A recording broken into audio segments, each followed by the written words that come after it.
और देखिए, हनुमान जन्मोत्सव के अवसर पर देश के राज्यों में शोभा यात्रा निकाली जा रही है। इस बीच गुजरात में केंद्रीय गृह मंत्री अमित शाह ने हनुमान जन्मोत्सव पर बोटाद जिले के सारंगपुर मंदिर में भगवान हनुमान की 54 फीट ऊंची प्रतिमा का अनावरण किया।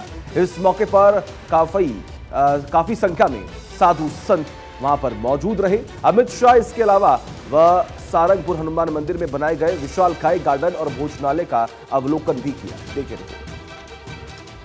हनुमान जन्मोत्सव पर केंद्रीय गृह मंत्री अमित शाह ने गुजरात के सारंगपुर में पूजा अर्चना की, बजरंगबली से आशीर्वाद लिया।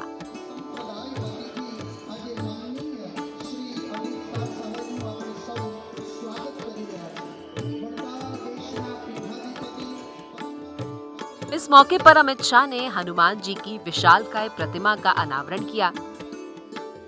बड़ी संख्या में साधु संतों की मौजूदगी में अमित शाह ने विशालकाय प्रतिमा पर फूल चढ़ाए।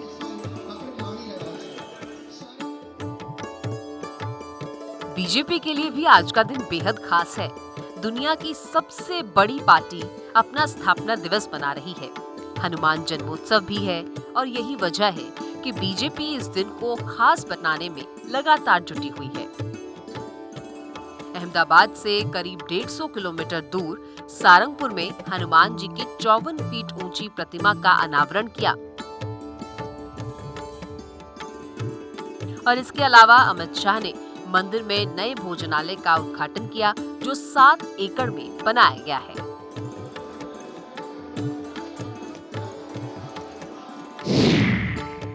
चौवन फीट ऊंची है प्रतिमा। पंच धातु से बनी हुई है प्रतिमा। प्रतिमा का वजन है 30,000 किलो और प्रतिमा को 7 किलोमीटर दूर से देखा जा सकता है। इस मूर्ति को 11 करोड़ की लागत से तैयार किया गया।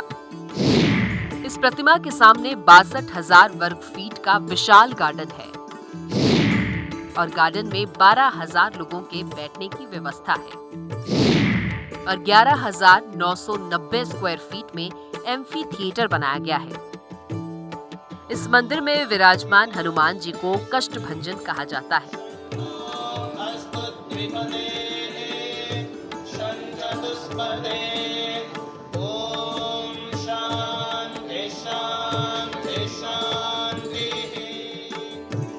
मान्यता है कि यहाँ आने से शनिदेव के प्रकोप से पीड़ित लोगों को कष्टों से मुक्ति मिलती है।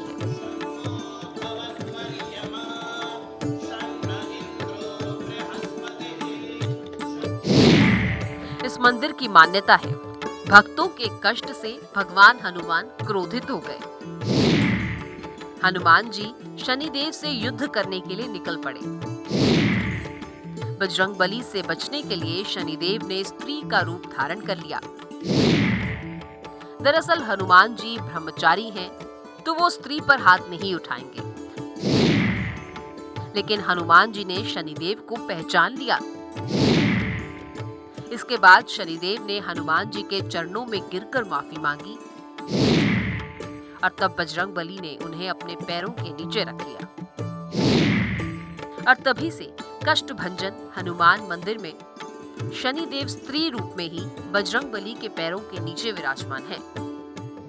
तो 54 फीट ऊंची प्रतिमा के अनावरण के बाद इलाके के लोगों में काफी उत्साह है। मोदी सरकार जब से केंद्र में आई है, मोदी का पुनर्निर्माण पर खासा ध्यान है। काशी कॉरिडोर, महाकाल कॉरिडोर और इसके साथ साथ हाल ही में जम्मू कश्मीर में शारदा मंदिर का निर्माण कराया गया। तो वहीं अयोध्या का भव्य राम मंदिर भी बनाया जा रहा है। साफ है कि मंदिरों पर मोदी सरकार का खासा ध्यान है। Bureau report, Bharat 24।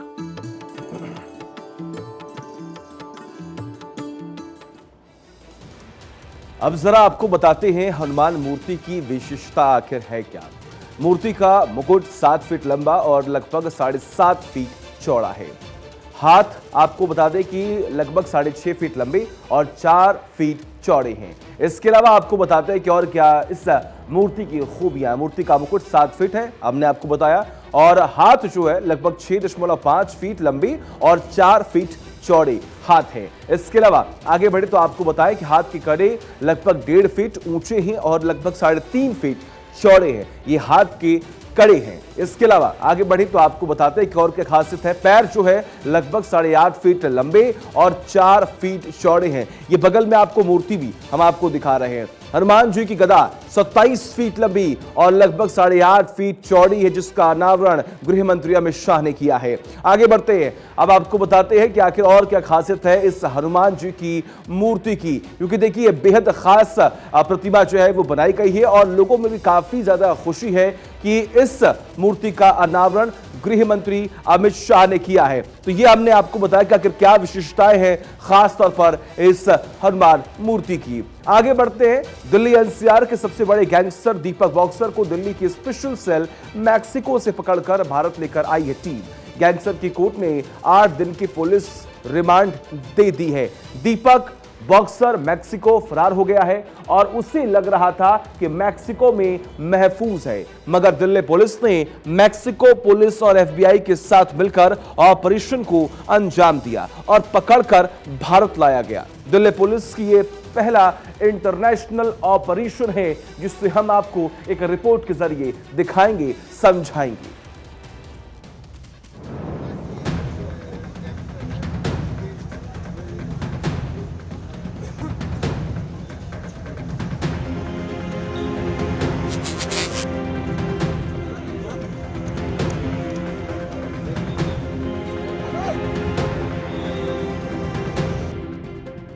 मैक्सिको में बॉक्सर के उड़े होश, 7 समंदर पार किया गिरफ्तार, खींचकर दिल्ली पुलिस लाई भारत। पुलिस के गिरफ्त में मौजूद ये शख्स मोस्ट वांटेड अपराधी दीपक बॉक्सर है।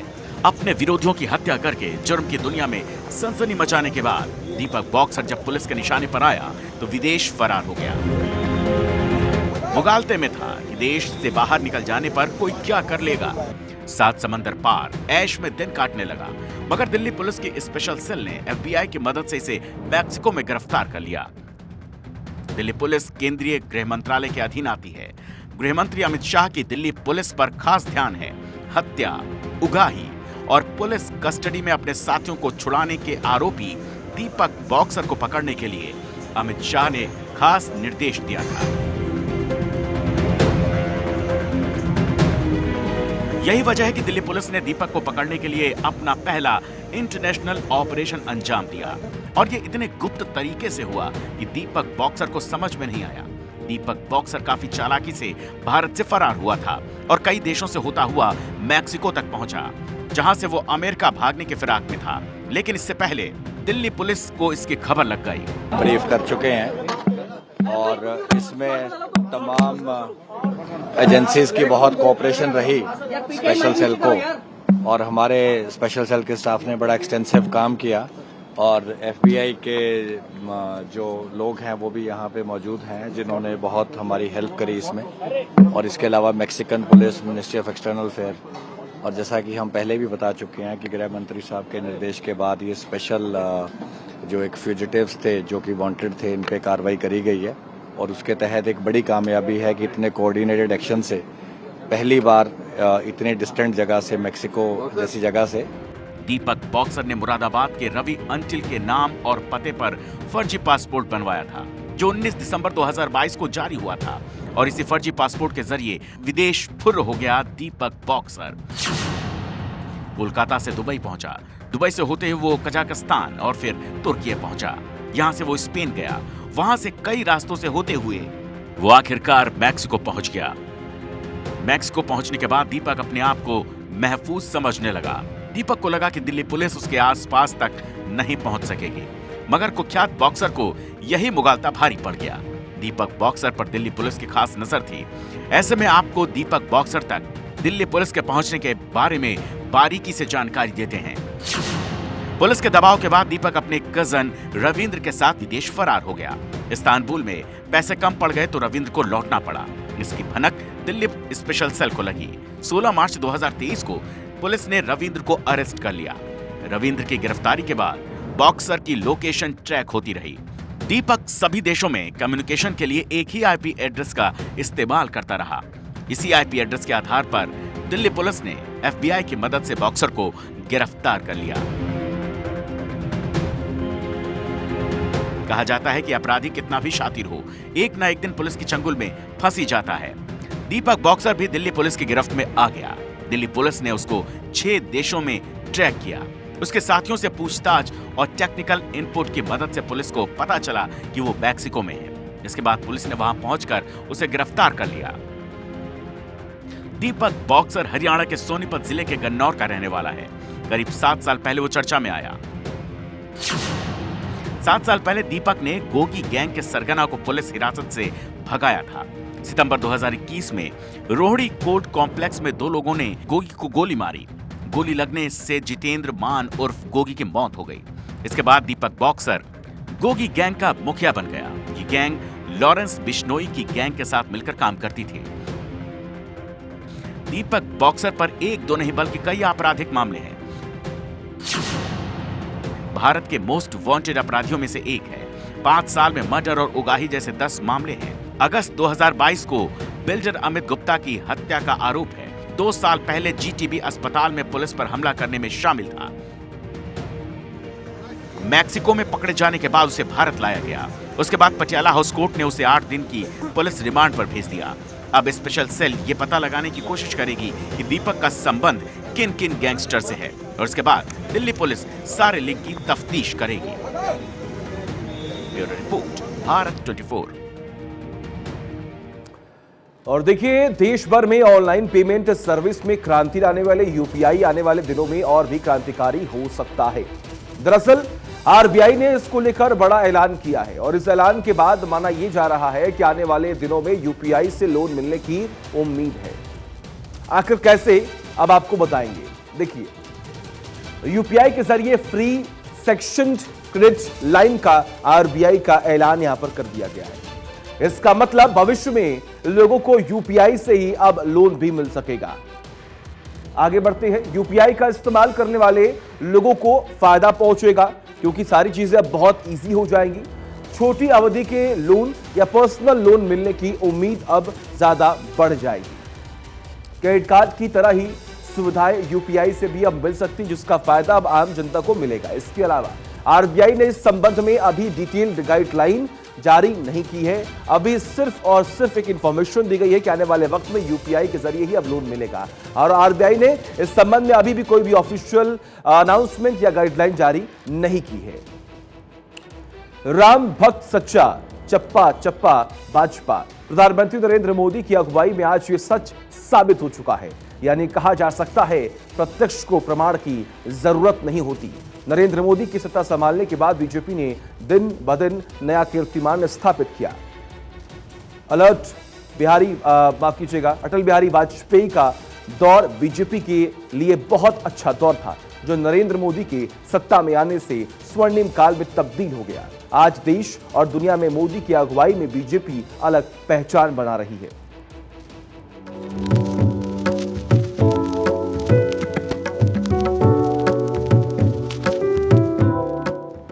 बीजेपी आज 44 साल की हो गई है। पार्टी ने बड़े उतार चढ़ाव देखे, लेकिन 2014 में पीएम मोदी की सत्ता संभालने के बाद पीछे मुड़कर नहीं देखा। पीएम मोदी ने हर नामुमकिन को मुमकिन कर दिखाया।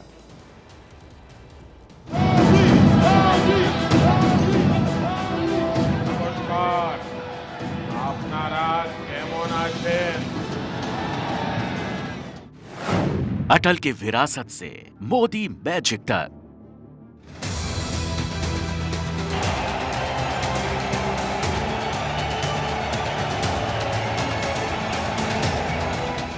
Sisters and brothers of Tamil Nadu, Vanakkam.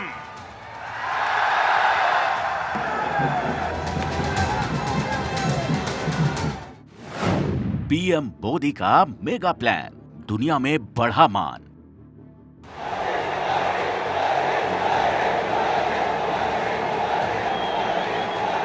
आज ऐसा लग रहा है कि जैसे पूरे तेलंगाना का स्नेह यहाँ इस मैदान में ही सिमट आया है।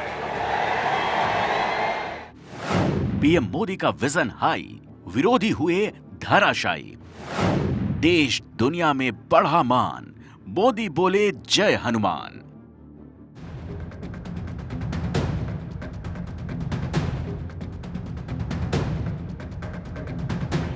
भारतीय जनता पार्टी 43 साल की हो गई। बीजेपी का स्थापना दिवस धूमधाम से मनाया जा रहा है।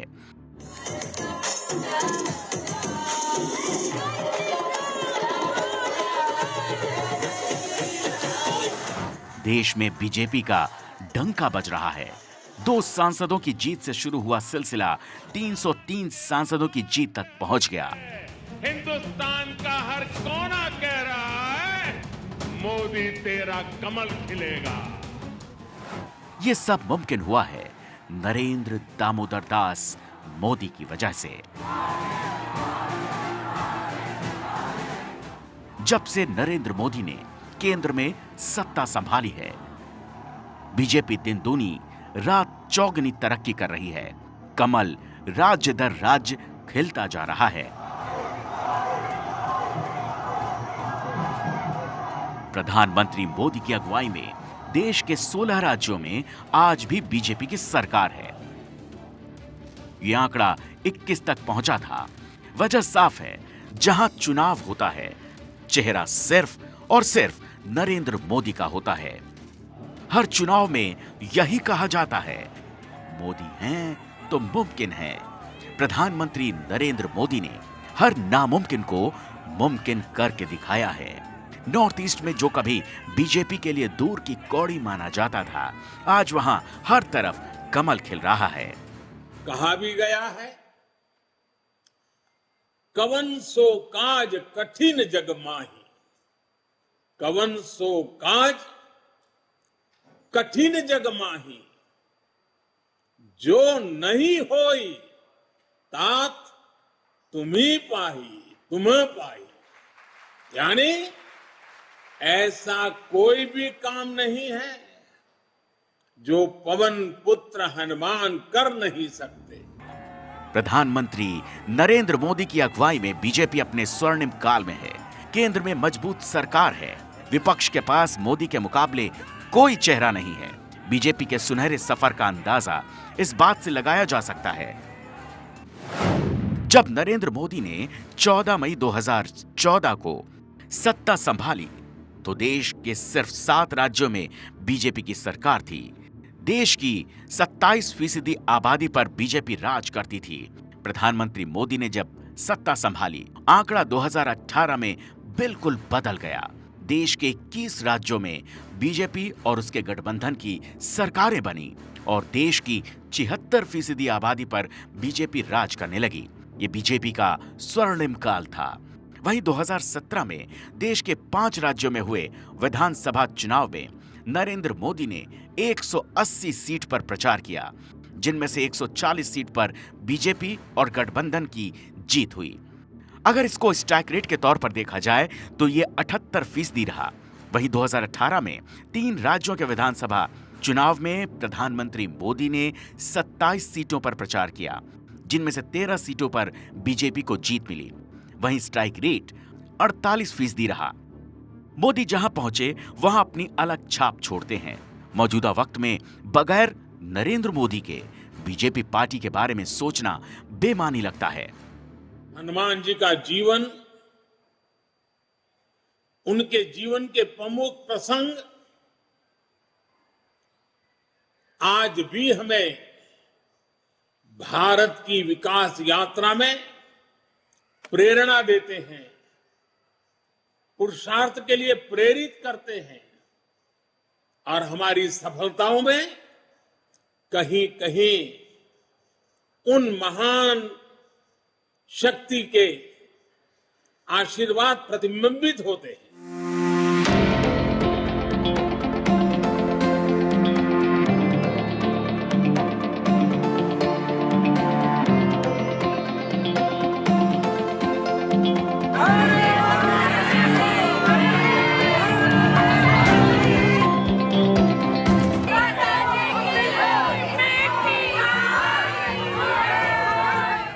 देश ही नहीं, विदेशों में भी प्रधानमंत्री मोदी के नाम का डंका बज रहा है। विदेशी दोस्ती की फहरिस्त लगातार बढ़ती जा रही है। विदेश मंत्री एस जयशंकर भी प्रधानमंत्री मोदी को ही कामयाबी की वजह मानते हैं। He said today was the way Hanuman Lord Hanuman discovered his strength and then performed infinite feats. I think we discovered our strength in 2014 and have kept discovering it since then. प्रधानमंत्री की कार्यशैली देखकर विपक्ष के दलों के बड़े नेताओं ने बीजेपी का दामन थामना बेहतर समझा। मोदी ने बीजेपी के कुनबे को जिस तरीके से बढ़ाया उसका कोई सानी नहीं। वहीं विपक्षी नेता भी प्रधानमंत्री मोदी के कसीदे पढ़ते नजर आए। हाल ही में कांग्रेस के पूर्व नेता गुलाम नबी आजाद ने प्रधानमंत्री की तारीफ की। विपक्षी दलों के बड़े नेताओं के बीजेपी में शामिल होने की फहरिस्त लंबी है। आज भी एक नाम कांग्रेस सरकार में रक्षा मंत्री रहे A.K. एंटनी के बेटे अनिल एंटनी का है। आज की मॉडर्न परिभाषा में जिन बातों को बार बार जिक्र किया जाता है और वो है कैन डू एटीट्यूड।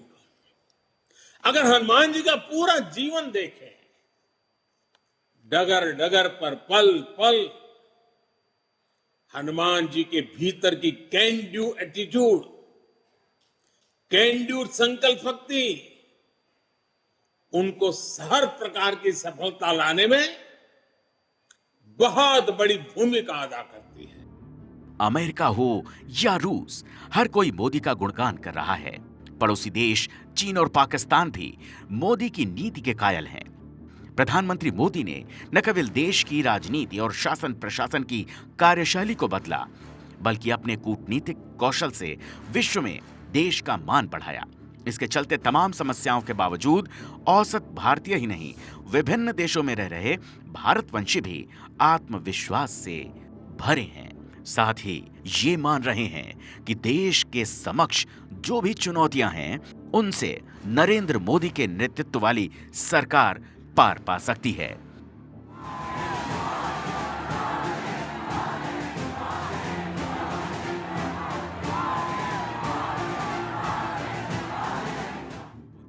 प्रधानमंत्री ने लोगों के मन में ये जो भाव जगाया है, वही उनकी सबसे बड़ी ताकत है। उसी के जरिए वो देश को आगे ले जाने और जरूरी बदलाव ला पाने में समर्थ दिख रहे हैं। उन्होंने अपनी कार्यशैली प्रभावी तरीके से जमीन पर उतारने में जैसी सफलता हासिल की, उसकी मिसाल मिलना मुश्किल है। उन्होंने कई ऐसे साहसिक काम करके दिखाए जो असंभव माने जा रहे थे। उनके शासन में एक महत्वपूर्ण परिवर्तन ये हुआ कि राष्ट्रवाद को एक नई ऊर्जा मिली और राष्ट्रभाव कहीं अधिक प्रबल हुआ है।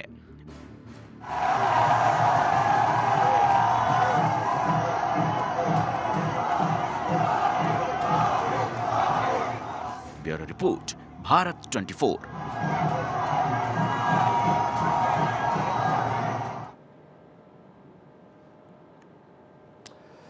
तो मोदी का जादू किस कदर चला है और आने वाले वक्त में किस कदर चलने वाला है, इसके बारे में आपको विस्तार से हमने रिपोर्ट भी दिखाई।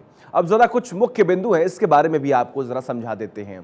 साल 2014 आप देखिए किस तरीके से चारों तरफ मोदी लहर चला और अपने दम पर बीजेपी ने सरकार बना ली। इसके अलावा साल 2015 जब दुनिया की सबसे बड़ी पार्टी बीजेपी बन गई। इसके अलावा अगर हम बात करें 2018 21 राज्यों में एनडीए की सरकार बन गई। आप देखिए किस तरीके से बीजेपी पार्टी अपने आप को और मजबूत करती गई। साल 2019 पहली बार लोकसभा में 300 के पार सरकार को आंकड़े तक पहुंचे और सरकार बना ली गई। पहले ये नारे दे दिए गए थे। 2022 पहली बार राज्यसभा में 100 सीट हासिल की बीजेपी ने। 2022 की बात करें तो पहली बार राज्यसभा में 100 सीट हुई, जिसके बारे में हमने आपको बताया। यानी कि देखिए किस तरीके से साल दर साल बीजेपी पार्टी अपने आप को और मजबूत करती गई। अब आगे बढ़ते हैं, आपको बताते हैं कि पिछले अपने कार्यकाल में बीजेपी की तरफ से क्या बड़े फैसले लिए गए हैं, जिसका असर चुनाव पर भी देखने को मिला और जिसका फायदा बीजेपी को पहुंचा, आम जनता को भी पहुंचा। जनधन योजना 15 अगस्त 2014 खाते में 45 करोड़ से ज्यादा के अमाउंट लोगों के खातों में भिजवाए गए। आगे बढ़ते हैं, उज्ज्वला योजना जिसमें लोगों को सिलेंडर दिया जा रहा था। 1 मई 2016 कनेक्शन देखिए, 9 करोड़ से ज्यादा लोगों के घरों तक ये कनेक्शन पहुंचाया गया। आगे बढ़ते हैं, किसान सम्मान निधि योजना 1 दिसंबर 2018 को यह लागू हुआ। लाभार्थी कितने हैं? 8 करोड़ से अधिक किसानों को इसका लाभ मिला है। आगे बढ़ते हैं, आपको बताते हैं PMGKY यानी कि प्रधानमंत्री ग्राम विकास योजना, जिसमें मार्च 2020 को इसकी शुरुआत हुई थी। लाभार्थी 80 करोड़ से ज्यादा वो लोग हैं जिनको लाभ पहुंच चुका है। आगे बढ़ते हैं, आयुष्मान भारत योजना, जिससे लोगों का इलाज होता है। 23 सितंबर 2018 10 करोड़ से ज्यादा परिवार को इसके अंदर लाया गया, जिसका लाभ परिवारों को मिला है। ये हमने आपको बताया कि आखिर अब तक कौन कौन से बड़े फैसले बीजेपी की तरफ से लिए गए हैं, कौन कौन सी योजनाएं लाई गई हैं। अब आपको बताते हैं कि बीजेपी किस तरीके से अपने कदम को बढ़ा रही है। सांसद 1984 में सिर्फ 2 ही थे, उसके बाद 1989 में 85 सांसद हो गए बीजेपी की। आगे बढ़ते हैं, साल बदल रहे, आंकड़े बदल रहे हैं। 1991 की बात की जाए तो 120 सांसद बीजेपी के पास चले गए। आगे बढ़ते हैं, 1996 161। आगे बढ़े तो साल 1998 में 182। आगे बढ़ते हैं, अगले साल की बात की जाए तो 1999 में 182 ही थे। इसके अलावा 2004 की बात की जाए तो 138 सांसद बीजेपी के पास आ गए। अब 2004 की हमने बात की, 2009 में 116 सांसद बीजेपी के पास आ गए। और उसके बाद बात होती है 2014 की, जहां पर 282 सांसद आते हैं। उसके बाद 2019 की बात करते हैं, जहां पर 300 का आंकड़ा पार होता है और 303 सांसद बीजेपी के पास होते हैं। और अब देखिए किस तरीके से इंतजार हो रहा है अगले चुनाव का, यानी कि 2024 के चुनावों का आंकड़ा अब आखिर क्या होगा, ये तो खैर आने वाला वक्त ही बताएगा। लेकिन अब आगे बढ़ते हैं, आपको बताते हैं कि आखिर किस तरीके से पीएम नरेंद्र मोदी के वर्चस्व को लेकर क्या क्या बातें कही जाती हैं और पीएम मोदी का मैजिक किस तरीके से लगातार चलता हुआ दिखाई दे रहा है। 14 मई 2014 में सरकार 7 राज्यों में थी, वही जब पीएम नरेंद्र मोदी बन गए तो आबादी तक पहुंची 27%, यानी कि इनकी पहुंच किस तरीके से आगे बढ़ रही है ये आप खुद देखिए। 2018 बीजेपी गठबंधन सरकार 21 राज्य में बन गई और आबादी 71% जो है वो पहुंच गई। आगे बढ़ते हैं, आपको बताते हैं कि आखिर 2017 विधानसभा चुनाव में किस तरीके से रैलियां की गई, यानी कि रैली 5 राज्यों में की गई, 180 सीटें कुल, जीत 140 पर बीजेपी को मिली, सिर्फ इसलिए क्योंकि पीएम नरेंद्र मोदी ने लोगों के बीच जाकर उनसे मुलाकात की, उनसे बात की, जनता को संबोधित किया। आगे बढ़ते हैं, 2018 विधानसभा चुनाव, रैली किया 3 राज्यों में, कुल मिलाकर 27 सीट, जीत 13 सीटों पर बीजेपी को मिली है। स्ट्राइक रेट क्या है आप देखिए, 48%, यानी कि कितनी कामयाबी यहां पर मिलती हुई दिखाई दे रही है सिर्फ और सिर्फ पीएम नरेंद्र मोदी के चेहरे पर। इसके बारे में आपको बता रहे हैं। तो ये हमने आपको बताया किस तरीके से पीएम नरेंद्र मोदी का मैजिक और खास तौर पर मोदी लहर की वजह से बीजेपी को कितना फायदा पहुंचा है। शून्य से शिखर तक पहुंचना और फिर सत्ता के शीर्ष को हासिल करना, ये बीते 43 सालों में बीजेपी का जो सफलता है वो है। कभी 2 सीटों पर जीत दर्ज करने वाली पार्टी ने 2019 में 300 के आंकड़े को पार कर लिया। आज देश के 19 राज्यों में बीजेपी की सरकार है। 2014 से केंद्र की सत्ता पर बीजेपी काबिज है और 2024 की तैयारियों में जुटी हुई है। बीजेपी के 44वें स्थापना दिवस के मौके पर राम को अपना आदर्श मानने वाली पार्टी के सर्वोच्च नेता पीएम मोदी ने बजरंग बली को याद किया। साथ ही कार्यकर्ताओं से यह भी कहा कि ओवर कॉन्फिडेंस नहीं आना चाहिए, चुनाव उसी ताकत से लड़ना है जैसे 80 के दशक में लड़ते थे। ये रिपोर्ट देखिए आप।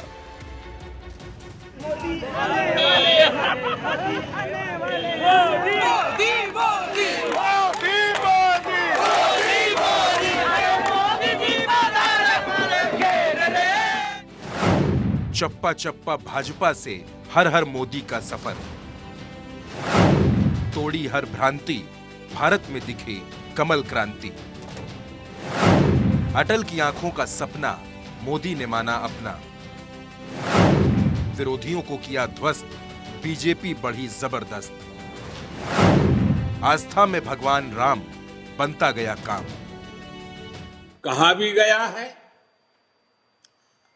कवन सो काज कठिन जग माही, कवन सो काज कठिन जग माही, जो नहीं होई तात तुम्ही पाही, तुम्हें पाही।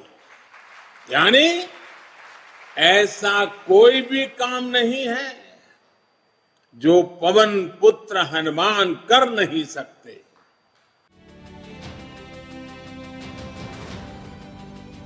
जब इरादे पक्के हों तो कोई भी लक्ष्य आपके हौसलों से बड़ा हो नहीं सकता। ये बीजेपी से सीखने को मिलता है। रणनीति के साथ मंजिल को हासिल करना ये बीजेपी से सीखने को मिलता है।